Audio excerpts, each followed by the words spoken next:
Okay, good morning, good morning, good morning, Galileo, Galileo, Galileo. Morning, morning po. Good morning Morning po. po. Good Okay, morning you po. may now open your cam. Ano kaya next meeting anong gawin natin? Yung a-attend lang yung open cam. Yung ayaw mag-open cam, wag nang attend. Para naman magkaroon tayo ng ibang muka aside from Rodil. Di ba, Rodil?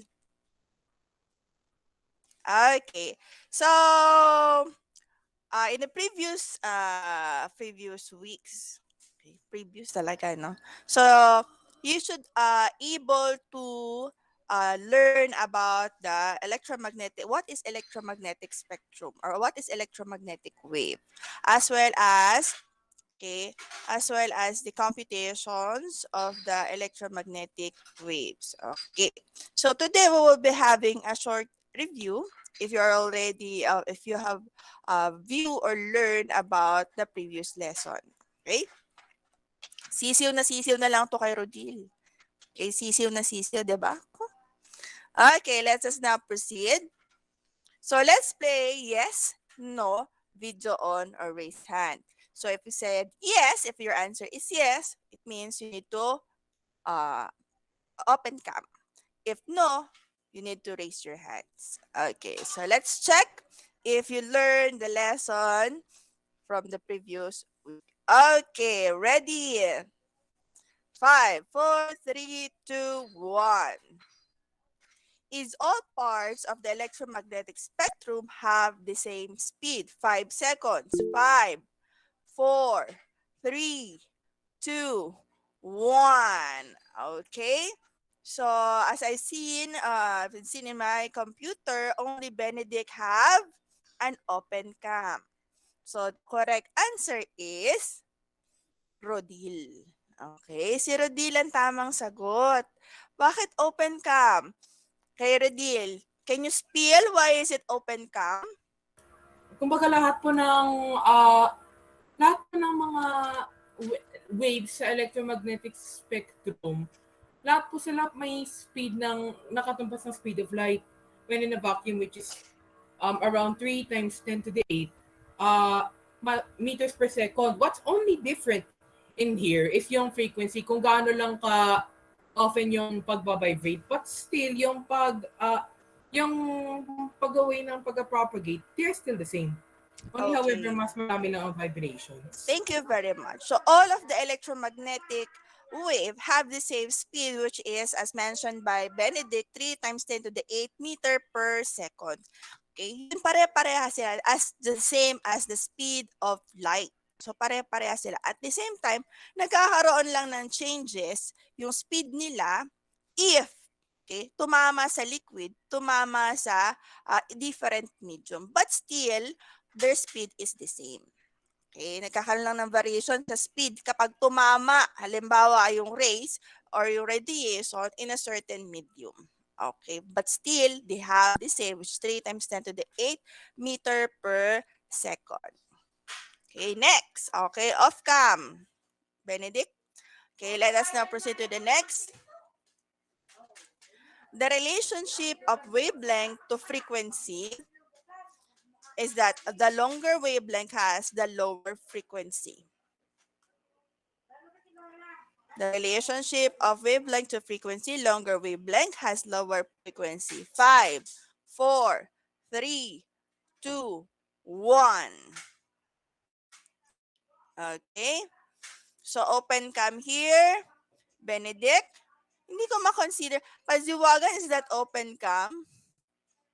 Opo ma'am, kaso sira po camera. Sira ang camera. May Okay. nakatakip po. Oo. Okay, next. Carl, Dominic, Sophia, Kate. So, sila ang open cam. Saka si Pauline. Okay. So, the answer is yes. Okay, open cam. Okay, now, can you please explain paziwagan?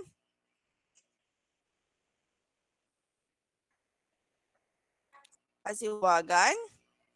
Ano po ma'am, kaya longer wavelength, lower frequency kasi po ma'am mas mahaba yung wavelength mismo, mas Ay, ba tawag dito? Yung frequency po, ma'am, di ba kung gaano kadalas nag-aano yung wave po? Kung mas mahaba po, ma'am, mas, ano ba tawag dito? Yun nga po, lower frequency. Okay, thank you, Pasiwagan. Next, how about Pauline?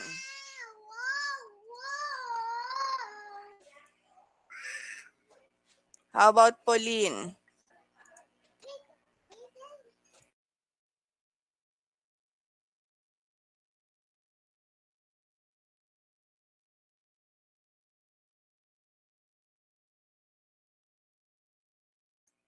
Pauline, please.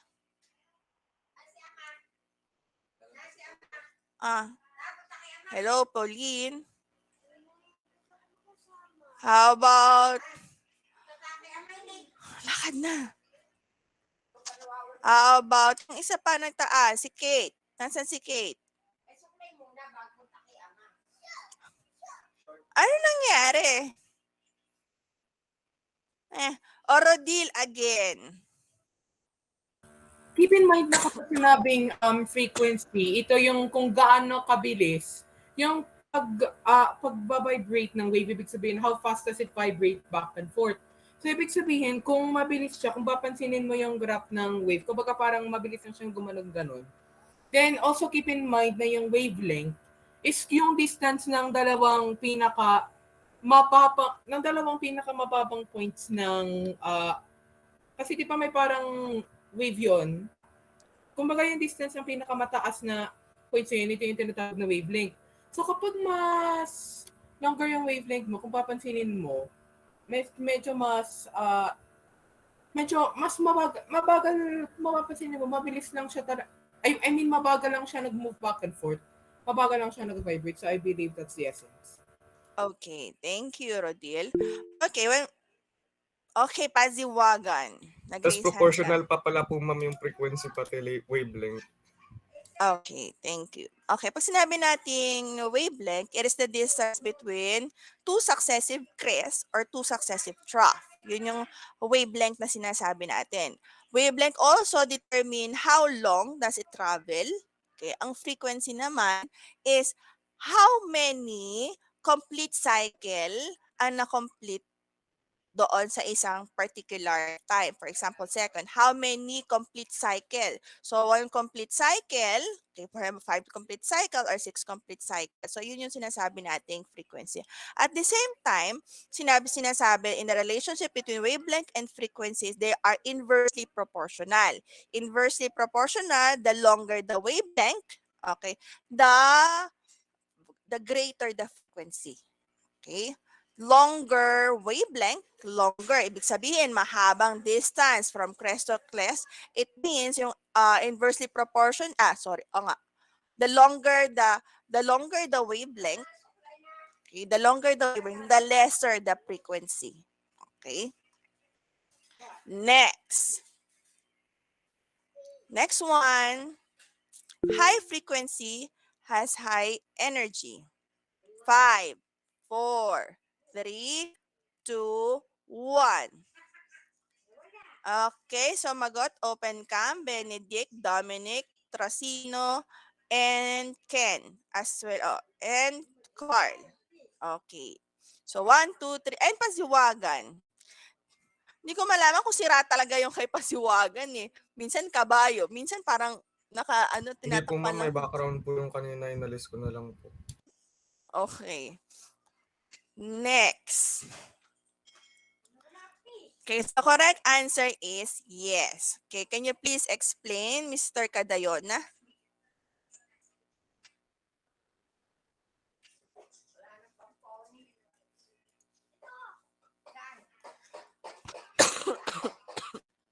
Cadayona.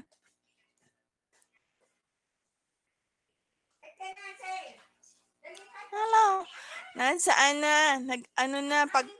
Explanation na, nasaan na? Most probably, kung mapapansin ka doon, kung madalas kasi sira yung mic function niya sa Meet. So medyo kapag natatawag, medyo barely lang siya sumasagot because of those instances. Okay. Please explain. Benedict, ikaw na nga lang. Wala mag-raise ng hand eh.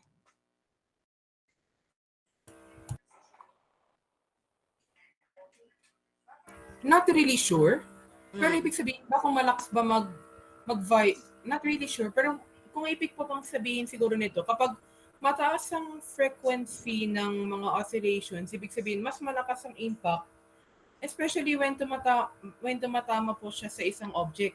Parang earthquake, kapag mas malakas yung kanyang pag-oscillate, napapansin mo mas malakas yung impact niya, malakas yung energy na i-consider niya. So, same thing with X-rays. Mas malakas yung energy kasi na kailangan niya para makita yung mga bones na nasa loob natin, which is hindi kaya ng mismong visible light lang. So, I believe that's the reason. I believe that's the point. Thank you very much. How about the others? How do we get the energy? How do we compute the energy? What is the formula given?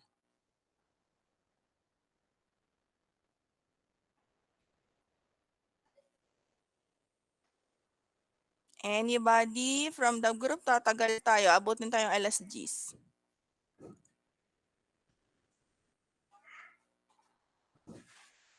Oh. What is the formula to get the energy? Meron tayong nakapost doon sa ano? We will be using the Planck constant, okay, which is represented by the E, which is represented by the energy. Wherein Planck's constant is equivalent to the value of 6.63 raised to the 34 joule per second. Negative 34 joule per second. So to get the energy, so E is equal to H times F. Okay? Where the H is the Planck constant. Okay, so tatandaan, to get the energy again, so you will have the formula E is equal to H over F, where the H is the Planck constant, which is equivalent to 6.63 times 10 to the negative 34 joules per second. Okay, that is the general formula. So inside high frequency, high energy, the more the frequency that you get, the greater the energy that you will have. They are directly proportional. Okay? Next. Speed of light, Rodil, off cam. Speed of light is inversely proportional to the wavelength and frequency. 5, 4, 3, 2, 1, 0. Again, speed of light is inversely proportional to the wavelength and frequency. Anyone? Dalawa lang po yung sumagot. Nagse-search pa sa Google, hindi pa naglo-load. Again, speed of light is inversely proportional to the wavelength and frequency. Tama ba? Inversely proportional ba sila? Okay, thank you very much to those who answer, Benedict and Cyrene, as well as Zainel and Kaparangka. Okay, now paki-answer po, Zainel.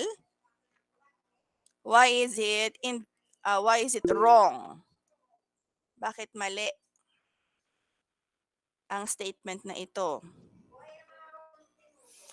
Ay my God. Betchabay gali. Wow. Wala. Wala na ba akong ibang kausap kundi si Benedict? Mabigyan na ng 100 si Rodil sa grade. Pasiwagan. Directly proportional po, ma'am, yung sa light. Yes, thank you very much. So yung speed of light is directly proportional sila pareho sa wavelength and sa frequency. Ang magkaiba lang is that frequency and wavelength are inversely proportional. Thank you very much. Okay, let's now proceed to our lesson proper. But before we proceed, may problema po ba sa lesson 1 since hindi na po natin siya i-detail discussion? Tapos walang magre-raise ng hand. Tapos walang makasagot. Okay. Let's now proceed. Wala ha? Tinanong ko kayo. Hindi kayo sumagot. Tulad lang noong reklamo nyo kay sir na ang deadline ko ay kinabukasan. Hindi naman nagreklamo. So, ibig sabihin, okay lang. Walang nagreklamo. Kasi kung walang magsasabi at magsasabi ng nararamdaman o pakiramdam sa isang sitwasyon, habang buhay na ganun ang gagawin. Ngayon, kung di kayo matututong magsalita, ay patay tayo dyan. Habang buhay kayo, magtitiis. Next, lesson proper. So these one are the table of the electromagnetic waves in terms of their wavelength, frequency, and energy. So look at the wavelength, the meters, the frequency in hertz, and the energy in joules. So look at the difference. Okay? As you can see, as energy goes to the gamma rays, it increases. As wavelength, okay, goes to the gamma rays, it decreases. To the frequency, it increases also. Okay, so this is the table. Okay, so this also is present on your LMS. Okay. Now, let's start with the radio waves. What do you know about the radio waves? In terms of their wavelength and frequency.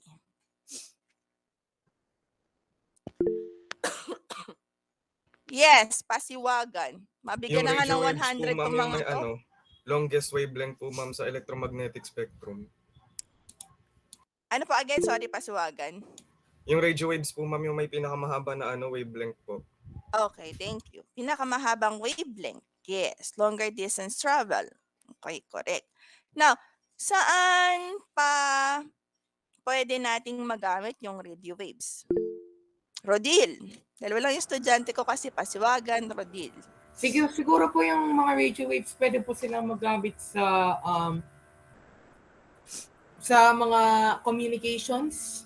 For example, sa pag-transmit ng messages between phones to phones using various satellites and something like that. Pwede doon si radio waves. Also doon sa mga... it's also existent in the FM or AM radios na napapansin natin. So I believe doon mapupunta si radio waves. Okay, thank you very much. So mostly ang radio waves ay using the AM, FM, and televisions. So yung isang sinabi mo, just under the microwave. Kaya lang nga, hindi ma-distinct ang separation ng radio wave to microwave. Okay? Kasi nga, walang proper proper cut off. Nagkakaroon talaga ng overlapping work with the radio waves and the microwave. Okay? Ayan. So what are the examples of application of radio waves? Nasabi na ni Benedict. So here is the example. So this one is the process of transmissions on radio broadcasting. So based on the illustration, the red one, look at the red one. What is the first step in the process of radio communication or radio transmission? Yes, Brodiel. They started to speak words through a microphone. Yes, a microphone. So the microphone changes the sound waves into electrical signal or what we call the audio frequency signal. Okay. So yung mic act as a receptor. Okay. It will act as a receptor. And after that, it will proceed to the modulator. So upon accepting the sound waves and changing into audio frequency, it will move to the modulator. At the same time, the radio frequency carrier is created by radio frequency oscillator and again move to the modulator.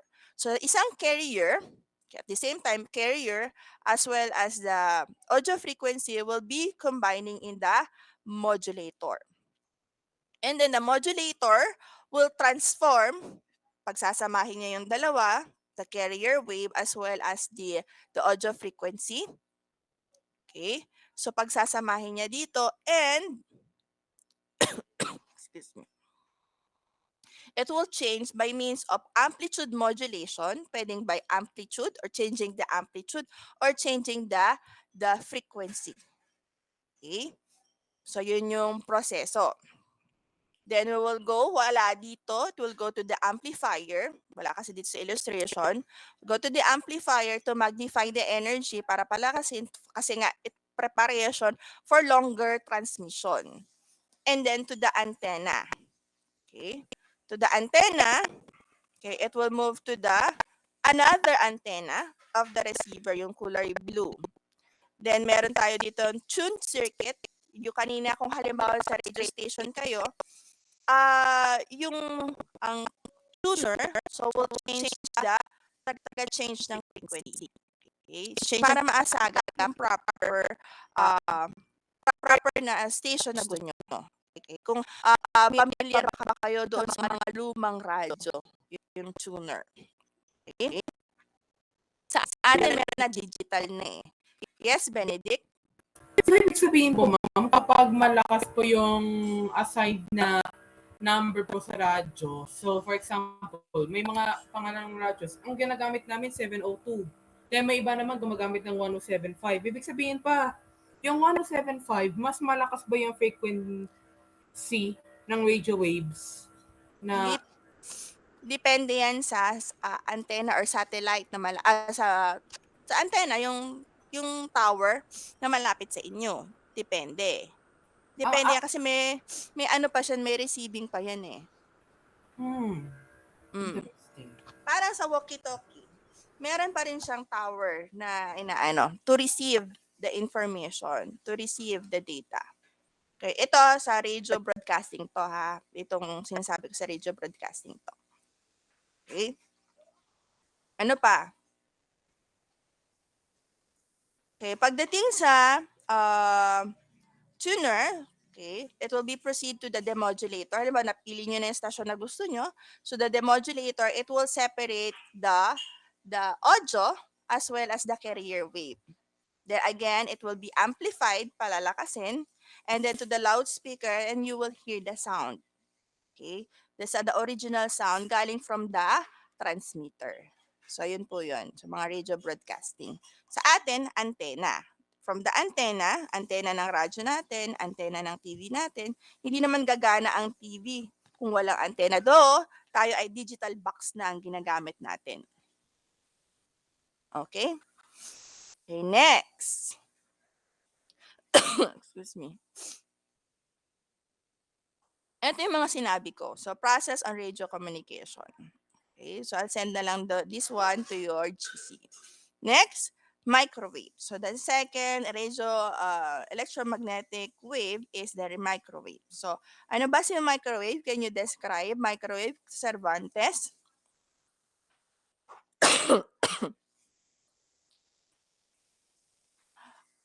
My God, wala na ba akong kausap? Di na ako magbibigay ng ganong kataas na grade sa Galileo. Ma'am, Ano ang microwave? Ang microwave po may kasunod po ng radio wave sa electromagnetic spectrum po. Thank you. Okay, correct. So in a series of electromagnetic spectrum, it is the second. Okay, second katabi ni radio waves. Okay, bukod doon, ano pa masasabi, Daniel Morales?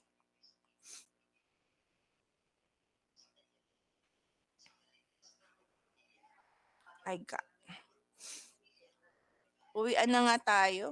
Magkaklase pa ba ako? Parang ayoko nang magklase. Wala akong kausap, kundi si Iilan. Aabutin tayo alas 10. 7:54 na, wala pa tayo sa kalahati. Okay, microwave. So in terms of wavelength, is it longer or shorter than the microwave? Yes, pasiwagan. Mas maiksi po, ma'am, sa microwave. Okay, mas maiksi sa microwave. So, of course, yung frequency niya magiging mas greater than the radio waves. Okay, next. Ano ang mga uses ng microwave? Samantha, gamit ng microwave. Ang iba nabanggit na ni Rodil. Tayo na lang kaya magklase, Benedict. Pasiwagan. Ano po ma'am, nag-heat po siya ng food dahil po ma'am sa ano, yung wave niya nagbabibrate po yung particles causing heat po ma'am. Okay, so ginagamit ang microwave for heating food. Hindi siya nagkukook ng food, ha? Heating food siya since it reacts with water. So, cause the water to vibrate. Water molecules to vibrate causes the food to be heated. Okay, kasi ina-absorb ng water yung heat. Next, saan pa ginagamit? O, yung nagtataas ng kamay. Trocino. Sa ano po, cancer treatment and medical diethermy po. Again po. Cancer treatment and medical diethermy. Sorry, hindi ko masyado maintindihan. Dahan-dahan. Cancer treatment daw po sabi ni Trocino.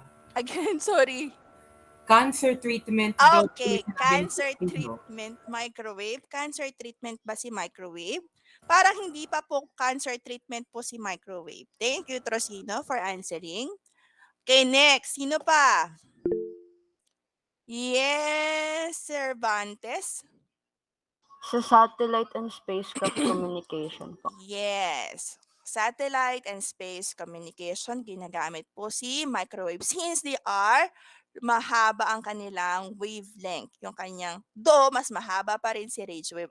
But, again nga, yung division ni microwave tsaka ni radio wave is unidentifiable pa as of now. Wala pang direct. Makikita nyo mamaya later at the end of their lesson, may overlapping na work si radio wave at si microwave. Kaya ang pinaka-basically lang na ini-include under radio waves ay AM, FM, as well as the television and the radio communication, yung walkie-talkie. Okay? Next. Pasiwagan. Ano po ma'am, totoo po pala ma'am yung sa ano, yung sa microwave as cancer treatment, tawag po doon microwave thermotherapy, pinapainitan po ma'am yung ano katawan, tas ano po namamatay daw po yung ano Wait. Microwave, again, thermotherapy. Microwave thermotherapy po ma'am. thermo. So may heat pa rin siyang kasama. Opo ma'am, parang ano, O may pinapainitan po ma'am. may additional pa. Paano ginamit si microwave chemotherapy? Kasi Thermo po ma'am. thermotherapy, paano ginamit si thermos in treating cancer cells? Kasi syempre, Ina-expose po ma'am yung katawan sa high temperature tulad po sa pagkain ma'am, tas ano, namamatay daw po doon yung cancer cells. okay, references. Send ko po link. Hindi, references. Tingnan mo dyan yung references. Kasi we will validate only yung merong valid na reference. Kunti pa lang Authors, po ma'am, kaya di pa po ano, sure. yun po yung minsan reason bakit yung iba ay hindi pa po ini-include under microwave po. Kasi po, kailangan po ng validated or valid yung, kasi ang ginagamit natin is books. Okay, sorry ha, ginagamit, okay, accept natin na possible, yes, true, na pwede. Pero as of now, dun sa ginagamit nating books ko, ay yung microwaves ay hindi pa included or hindi ko pa nakita na ginagamit siya as under thermal Most likely po ata mag-a-appear po kasi iyon doon sa UV radiation. Yes, kasi may thermal kasi siya. Pero sabi ko nga, ang radio waves kasi ay walang distinct, makikita nyo at the end, wala pang distinct subdivision. Merong overlapping of works. Okay, parang si X-ray at si gamma rays. May overlapping work si X-ray at si gamma rays. Okay, ganun po. May overlapping.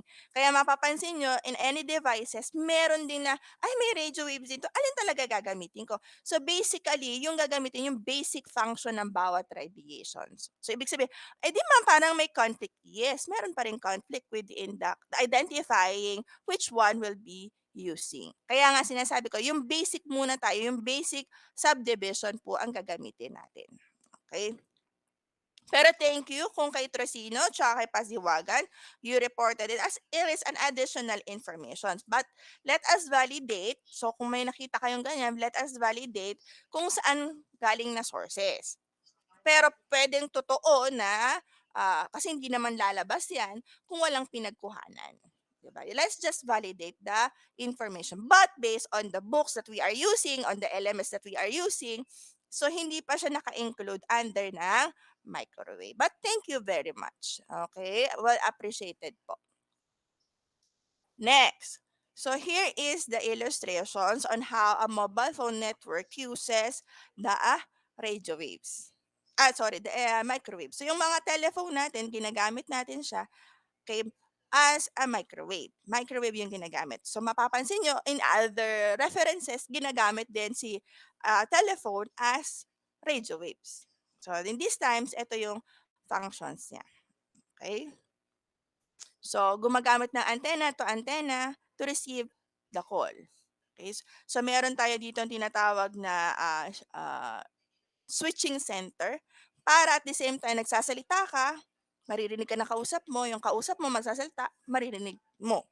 So there's a switching station. So it depends again to the antenna present or to the tower present in your area. Kaya may mga area na mahina ang smart, mahina ang globe. So depend on the tower, cell tower. Yes, Benedict? Regarding calling and cell phones, may mga tao din na nagsasabi once, mga matagal ng panahon din nakalipas, na pagdating sa pagtawag, bawal ka daw tumawag habang nasa loob ng isang elevator. I mean, what's the truth in that somehow? Bakit? Bakit? Tanong ko din, balik ko din tanong. Bakit bawal? Anong makakaapekto ba siya sa elevator? Yung pagtawag sa cellular phone? I don't actually know, pero I believe since compacted lang naman yung space na nasa loob, so medyo mas pilit yung medyo mahina yung signal na ma-receive. Yes. Yun. Siguro yun yung reason bakit wag tumawag doon sa elevator kapag wag tumawag sa elevator. Okay? Ano pa?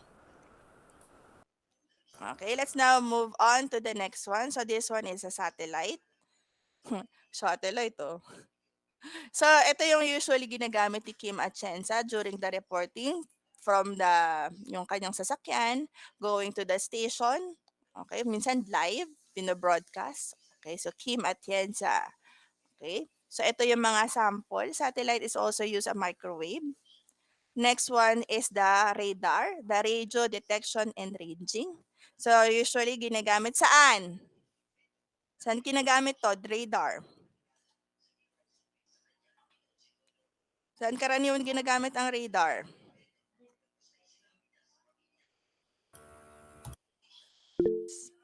Yes, Rodiel. Usually in space stations. Saan? Usually makikita yung mga radar sa space stations. Di ba yun Yes, yung yes. mga disc shape?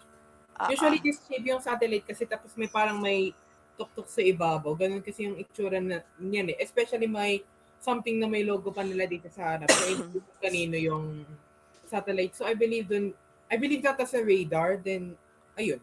Okay, thank you. Next, saan pa pwede? Halimbawa, Cervantes. Ginagamit po siya, ma'am, sa pag-detect ng mga aircrafts and spacecrafts, tapos po sa pag-detect ng weather. Opo, yun ang doon, pag-detect ng aircraft. So makikita siya saan? Sa airport. Okay? So kaya nasasabi nagkakaroon ng air traffic. Okay, nakikita doon sa radar, madaming sunod-sunod na airplane na gaano kabilis, magkakasalubong na airplane, so makikita Nade-detect, may object na papalapit, gaano kabilis, gaano kalayo. Nakikita yan sa radar. Okay? Ano pa? Saan pa natin pwede magamit ang radar?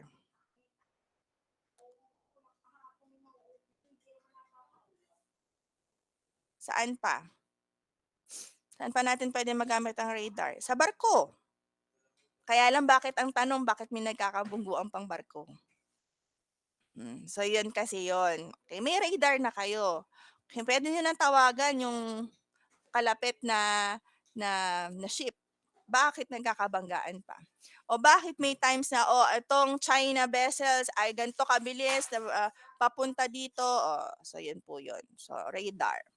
Radar din ginagamit yung parang sonar devices para malaman kung gaano kalayo, kalalim ang dagat.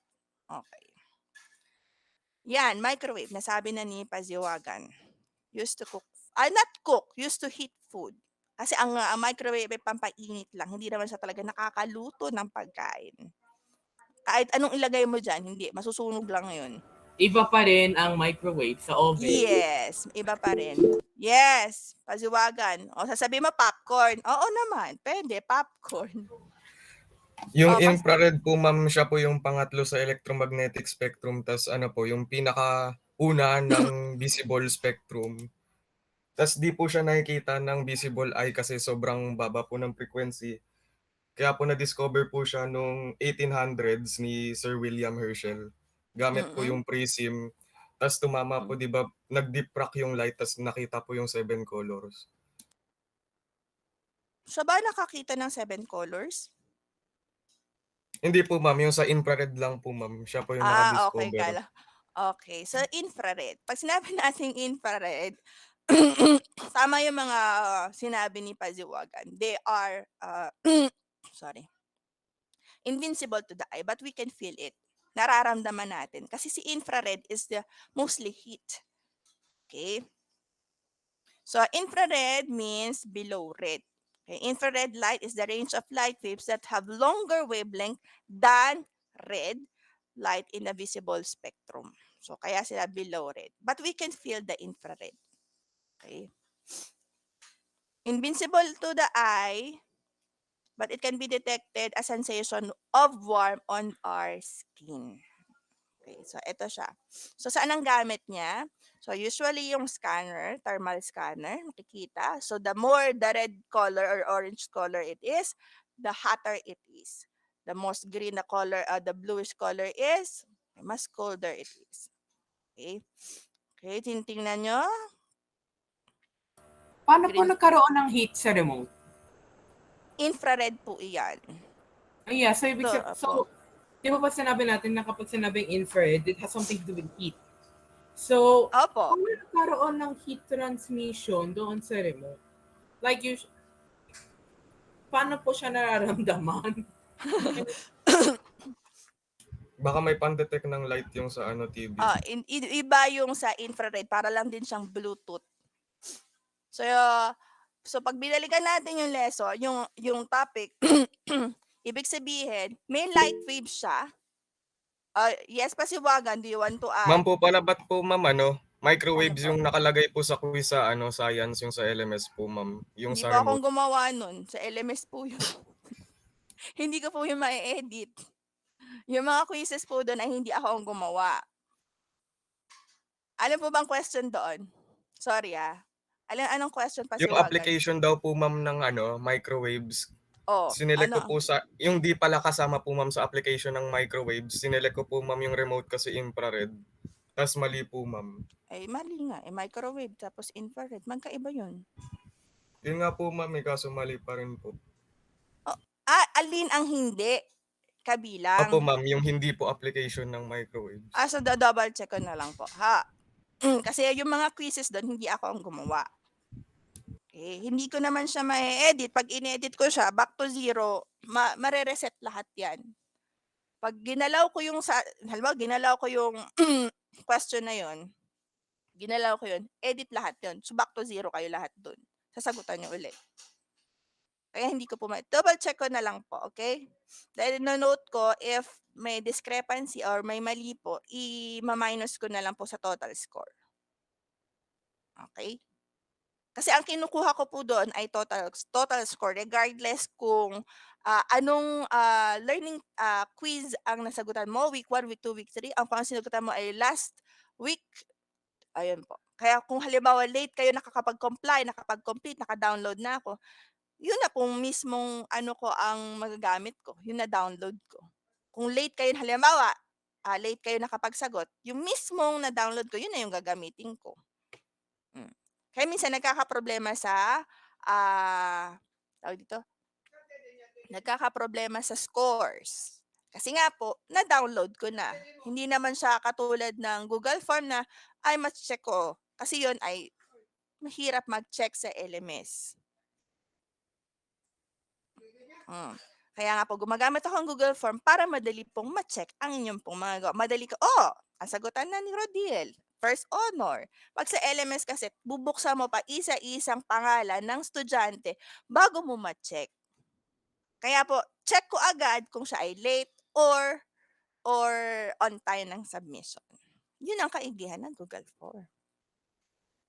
Next. Moving on po, moving on. Next, visible light. So, visible light na to. So, alam niyo naman na visible light, the Roy G. Biv. Red, orange, yellow, green, blue. O, yan na. Visible light. The only light that people can see. How do we see object?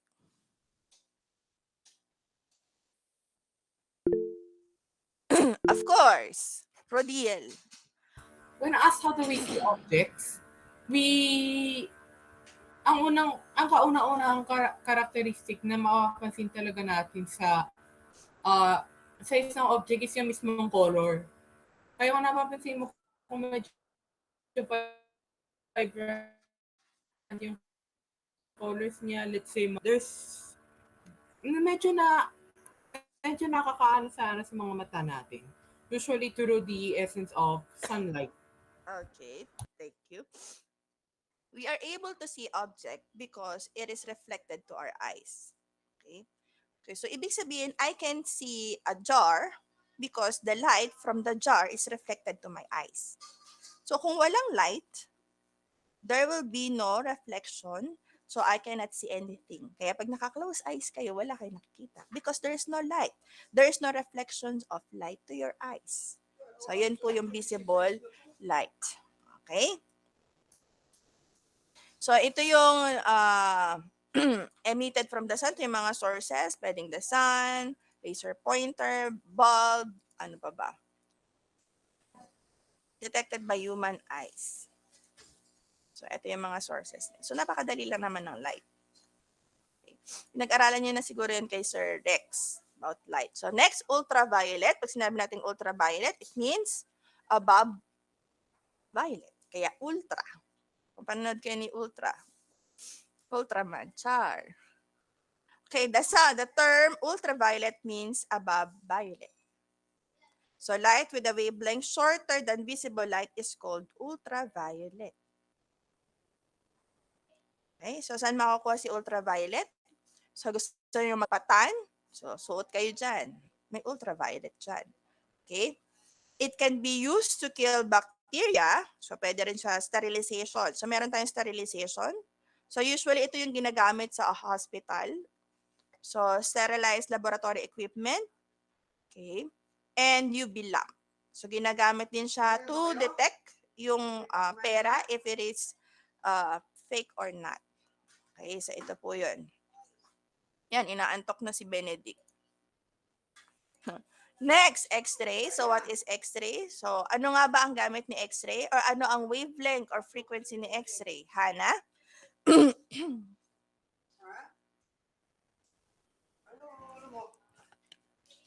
Hana?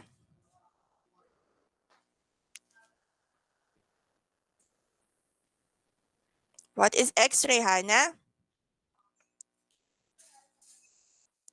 Emmanuel, Miguel. Okay.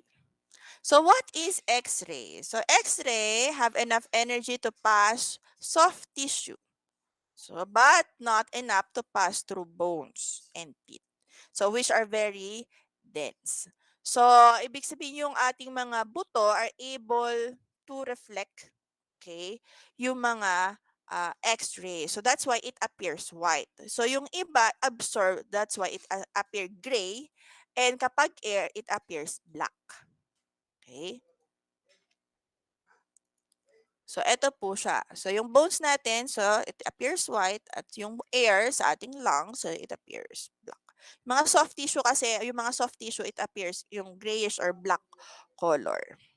Okay? So, ang use ni X-ray is to identify mga fracture bone or any problems in your body. Next, gamma rays. What is gamma rays? So most energetic of all electromagnetic spectrum, it has the shorter wavelength and the greater frequency. Kaya nga sabi ko, they are inversely proportional. Shorter wavelength, but greater frequency. What is gamma rays contribution to us? So yung sinasabi na pwede siyang gamitin as radiotherapy. So, okay. Kaya minsan ang nagpapakemo, ang nag-a-under ng gamma rays treatment, nalalagas yung buhok nila kasi it kills the cell. It not only kill the cancer cells, but they also kill the healthy cell. Kaya yung usually nag-a-undergo ng chemotherapy, humihina talaga ang kanilang immune system. And the usual, namamatay sila hindi doon mismo sa sakit, kundi doon dahil humina ang kanilang immune system, madali silang kapitan ng sakit. So yun, kaya ingat na ingat kapag nagke-chemotherapy.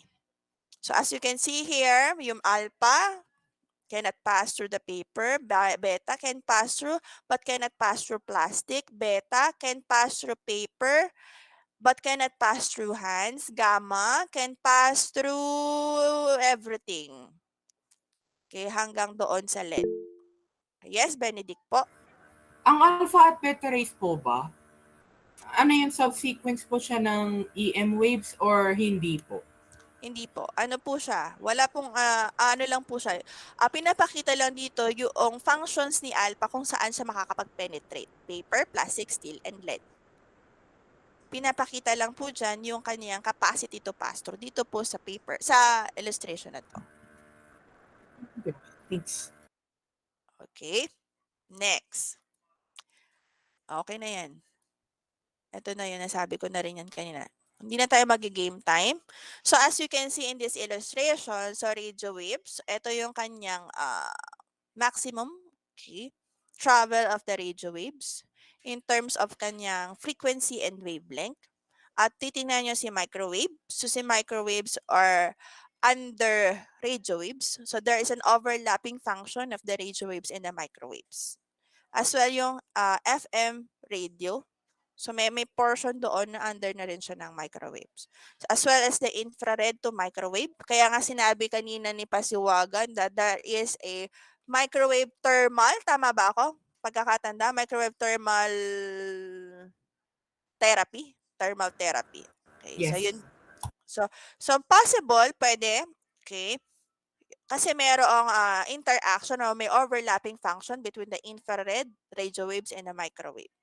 Then, visible light tayo. So, ang magkakaroon lang ng overlapping is the ultraviolet, the X-ray, and the gamma rays.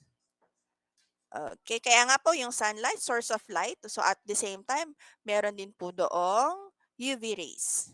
Diba? So, too much exposure can damage your skin. And that's how we end our lesson for today. Okay, about the electromagnetic wave applications.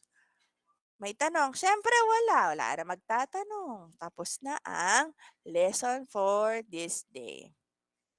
Okay? I appreciate po kung nasagot po sa klase, no? Sa akin, kung okay, kung naiintindihan nyo ng lesson, you have no problem with the lessons, okay, huwag na kayong umattend. Kasi what is the use? Wala naman akong kausap. Sabi nyo, mas gusto nyo nagkaklase si teacher. Paano naman ma-encourage si teacher magklase kung wala namang kausap? I don't really know. Diba? Diba? O, ganun na lang. So, okay. That's how we end our lesson for today. Goodbye and God bless everyone. Thank you po, ma'am. Thank you po. Thank you po, ma'am. Salamat po.